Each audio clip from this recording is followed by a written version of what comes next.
भगवान राधा कृष्ण के चरणारविंदों में षटकोटि नमन वंदन करते हुए मित्रों को, जिज्ञासुओं को, धर्म प्रेमियों को, ज्योतिष विज्ञान प्रेमियों को हर हर महादेव बम बम भोले नमः शिवाय। मित्रों, आज कमेंट दिवस है। पहला कमेंट देवभूमि उत्तराखंड से जय माता दी करके उन्होंने लिखा है। वो लिखते हैं, ओम श्री राम देवाय नमः शिवाय।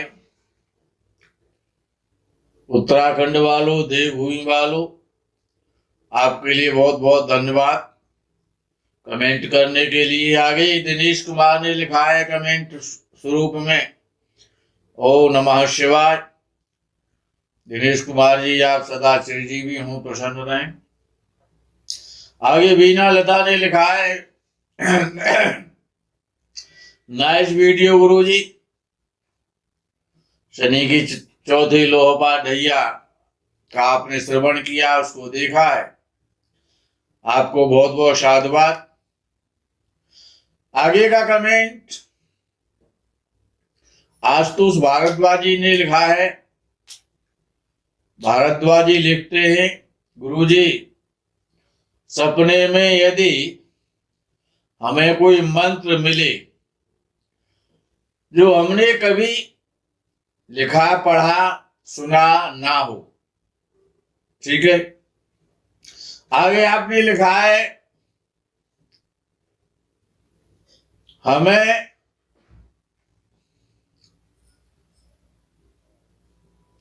शुद्ध याद भी रहे,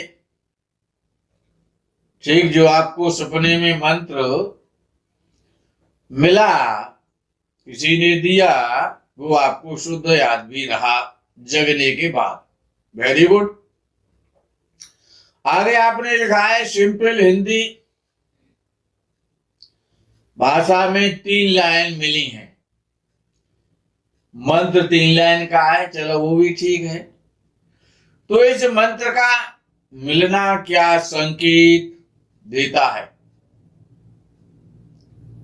अब आया आपके प्रश्न का नंबर कि जो आपको ये 3 लाइन का जो मंत्र मिला है वो आपको अभी तक याद है।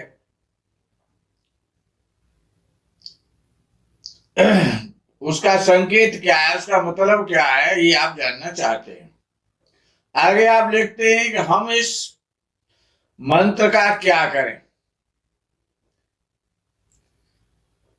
अच्छा, मंत्र का क्या होता है? उसे ओढ़ा या बिछाया तो नहीं जाता है, खाया नहीं जाता है, पिया नहीं जाता है। मंत्र का तो जप किया जाता है, ये तो आपको पता है। जितने भी मंत्र है तो मंत्र का तो जप किया जाता है, इसमें हमसे पूछने की कोई आवश्यकता नहीं है। मंत्र होता ही इसलिए है,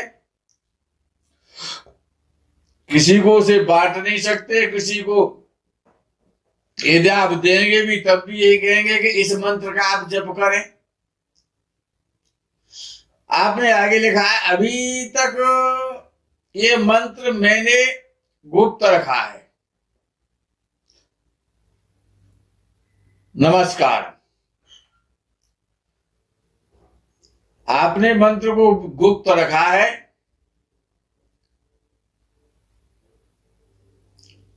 जो स्वप्न में मिला है, किसी ने दिया है, उसका संकेत आपको जानना है कि उसका पॉइंट क्या है, उसका मतलब क्या है, उसका सारांश क्या है, उसका भावार्थ क्या है।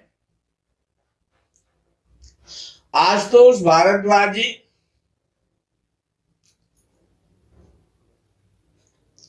मंत्र जिस देवता का भी है, अच्छा, जिसने आपको ये स्वप्न में मंत्र दिया होगा उसको आप जानते भी होंगे,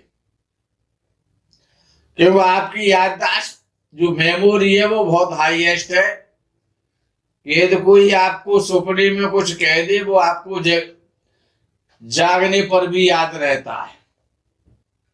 तो उस देवता की शक्ल और सूरत भी आपको पता होगी।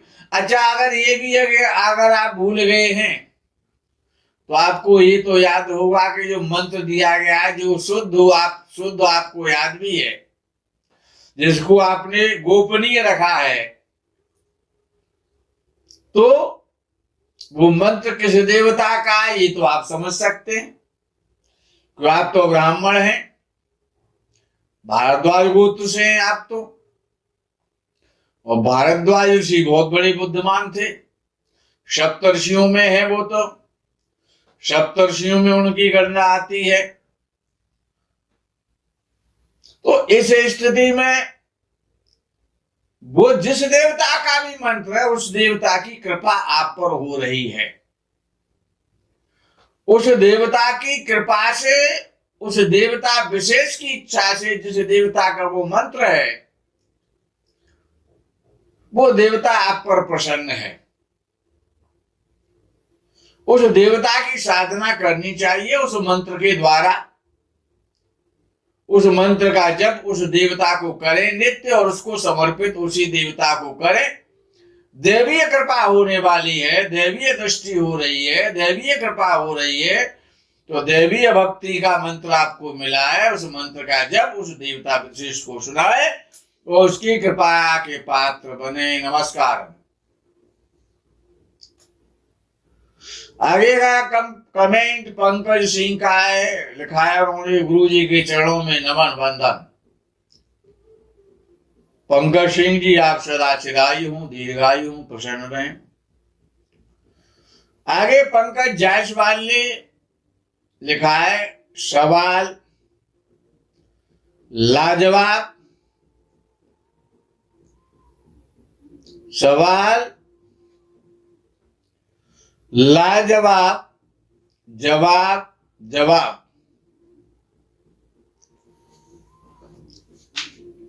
अब आपने लिखा है, अच्छा लिखा है, और लाजवाब का तो कोई जवाब ही नहीं होता, लाजवाब का तो कोई जवाब ही नहीं होता, सवाल का जवाब होता है, लाजवाब का तो कोई जवाब नहीं होता, उसमें तो ला पहले ही लगा हुआ है। आपको बहुत बहुत कमेंट लिखने के लिए बधाई। आगे का कमेंट सुस्मित ने लिखा है, सुस्मित लिखते हैं प्रणाम गुरुदेव, बम बम भूली, नमः शिवाय, जय गो माता की। आपने लिखा है सुस्मित, मां भगवती दुर्गा जिस सिंह की सवारी करती हैं, क्या वही है ग्रहों के सेनापति मंगल? ऐसा तेज तर्रा, उग्र और क्रूर, लाल अंगारे के समान आंखों वाला दूसरा कौन हो सकता है, जो अपनी शक्ति से दैत्यों में हाहाकार मचा सकता है। और अब हम समझ चुके हैं कि हाँ, अग्नि 7 प्रकार की होती है और जल में भी होती है।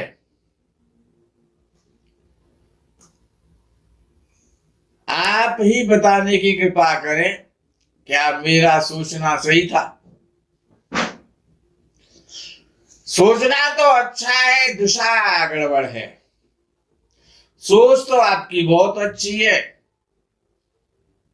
तर्क में क्वेश्चन करना चाहते हैं, कमेंट करना चाहते हैं, लेकिन तर्क जो है वो कुतर्क सा प्रतीत होने लगता है जब आप लिखते हैं उसको। तो मन और भाव तो आपके तर्क शक्ति के हैं, लेकिन कुछ गड़बड़ हो जाता है, आप वाक्य सही रूप से नहीं बना पाते। अच्छा, सोच भी कभी गड़बड़ हो जाती है आपकी। अब आपका कमेंट आपको ही जवाब दे रहा है, उसको बड़े ध्यानपूर्वक सुने कि आप लिख क्या रहे हैं। के शेर ग्रहों के सेनापति मंगल। अब आपको पता है कि शेर जो है वो सिंह राशि का शायन है। मंगल से क्या मतलब है उसका? शेर तो जंगल का राजा होता है, उसको सेनापति क्यों बना रहे हैं आप? भाई ये लिखते हैं कि सेनापति टाइगर होता है तो हम मान लेते हैं कि चीता होता है, लेकिन आप इधर लिख रहे हैं, आप शेर को ऐसा दिखा रहे हैं कि वो अपनी शक्ति से दैत्यों में हाहाकार मचा सकता है या मचाता है, जो भी है। अब दैत्यों में हाहाकार, अब देवताओं का जो सेनापति है, अब देवताओं का सेनापति तो मंगल है, तो सूर्य कैसे, अच्छा शेर को कैसे आप मान लेंगे? वो तो सूर्य का साइन है, इसीलिए वो जंगल का राजा कहलाता है, कि वो सूर्य ग्रहों का राजा है ना, सूर्य ग्रहों का राजा है। और जब सूर्य का सायन, सिंह का सायन, शेर का सायन है, वो सिंह का सायन है कौन? जंगल का राजा या भगवती जगदम्बा की सवारी शेर। अब मंगल जो है, आप कह रहे हैं कि दूसरा कौन हो सकता है, अर्थात ग्रहों के सेनापति। आपका जो क्वेश्चन है वो बड़ा अटपटा है। मंगल सेनापति है, सूर्य सेनापति, या जैसे कि जंगली जानवरों में शेर जंगल का राजा है और चीता सेनापति कहलाता है। इस प्रकार से आप इसको समझ सकते हैं। तो राजा को सेनापति मत बनाइए, सेनापति को सेनापति रहने दीजिए। ये कार्य मंगल का है। मंगल को, शेर को और टाइगर मत बनाइए। आप लिखते हैं कि सिंह की सवारी करती हैं जगदम्बा, बहुत ठीक। ग्रहों के सेनापति मंगल ऐसा तेज कर रहा, और दूसरा कौन हो सकता है? शेर राजा है, जैसे कि सूर्य राजा है। सूर्य जगत का राजा है, शेर जंगल का राजा है, क्योंकि वो उसकी वो शायन है, उसका चिन्ह है। बहुत कुछ समझ चुके होंगे। आपने अग्नि के विषय में लिखा है कि आप उसे समझ चुके हैं कि अग्नि 7 प्रकार की होती है।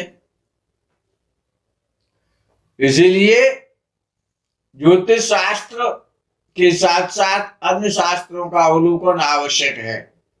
नमस्कार। आगे का कमेंट बजरंग लाल का है।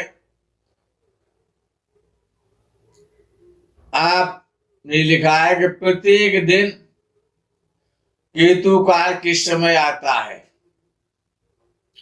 राहु काल की तरह केतु काल प्रत्येक दिन किस समय आता है? व्याख्या कीजिए।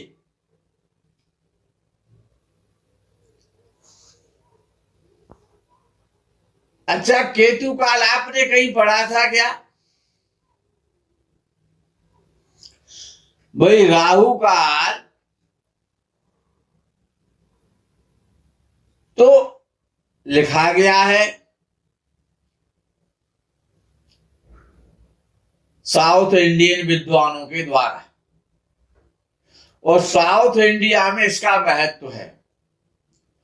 उत्तर भारत में इसको प्रसिद्ध किया गया है, लेकिन पंडित वर्ग और जनसमूह इसको अभी इस पर कोई विशेष ध्यान नहीं देता है।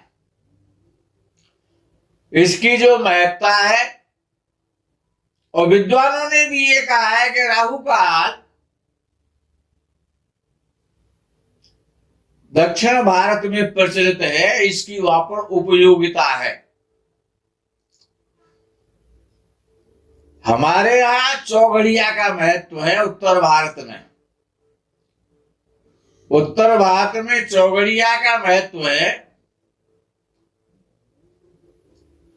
और राहु काल में ही केतु का काल मान लिया जाता है। राहु काल में ही केतु का काल विद्वानों ने सन्निहित माना है, उससे अलग नहीं माना है उसे, क्योंकि दोनों ही पापक ग्रह कहलाते हैं, शुभ ग्रह एक भी नहीं है। जिस प्रकार से कि शनि की सत्ता, शनि के गुण और राहु में उपस्थित रहते हैं, तो वो शनिवत राहु कहा गया है। और जहां पर काल का वर्णन आता है, राहु काल तो खराब माना जाता है, तो विद्वानों ने उसको ज्योतिष में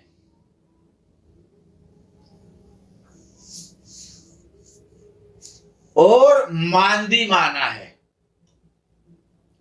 ज्योतिष शास्त्र मांदी काल होता है, केतु काल नाम से कोई काल नहीं होता है, मांदी काल होता है, मांदी समय होता है। काल मीन्स समय,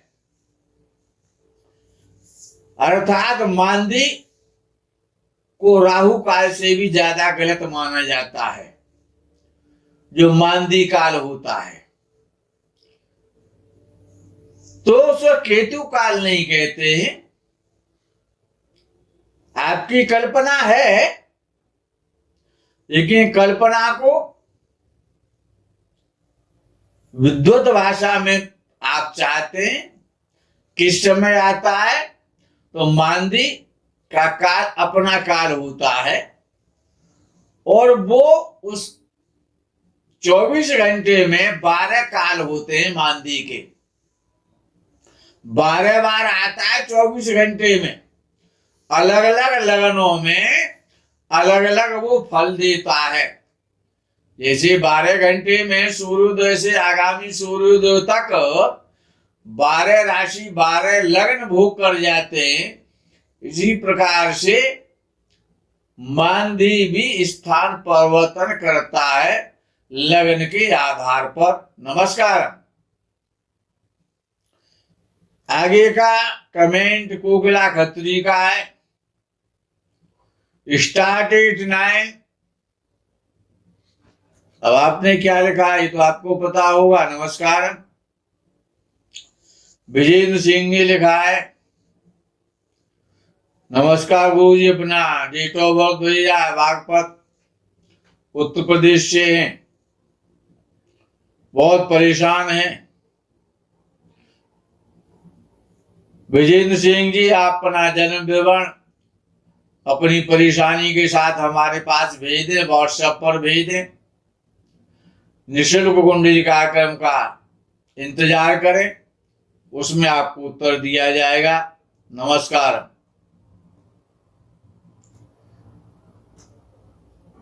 ये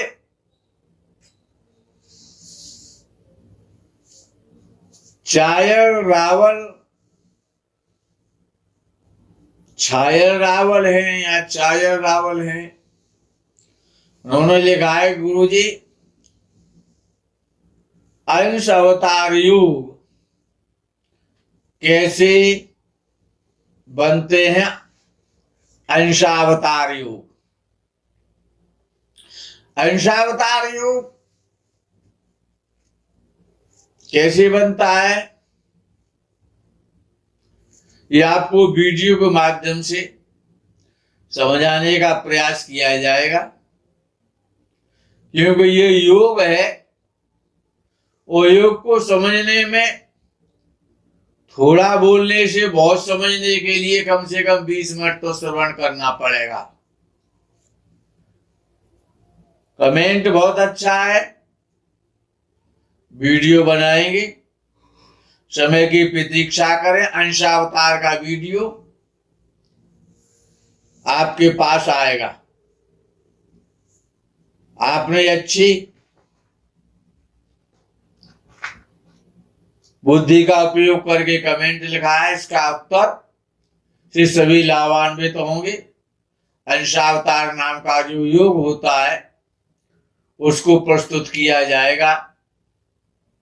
मित्रों, आज के कमेंट दिवस में यहीं पर विराम देते हैं। आगे का कमेंट का आपको इंतजार रहेगा, प्रकरण का इंतजार रहेगा। तब तक के लिए हर हर महादेव, बम बम भोले, नमः शिवाय। जय गौ माता की।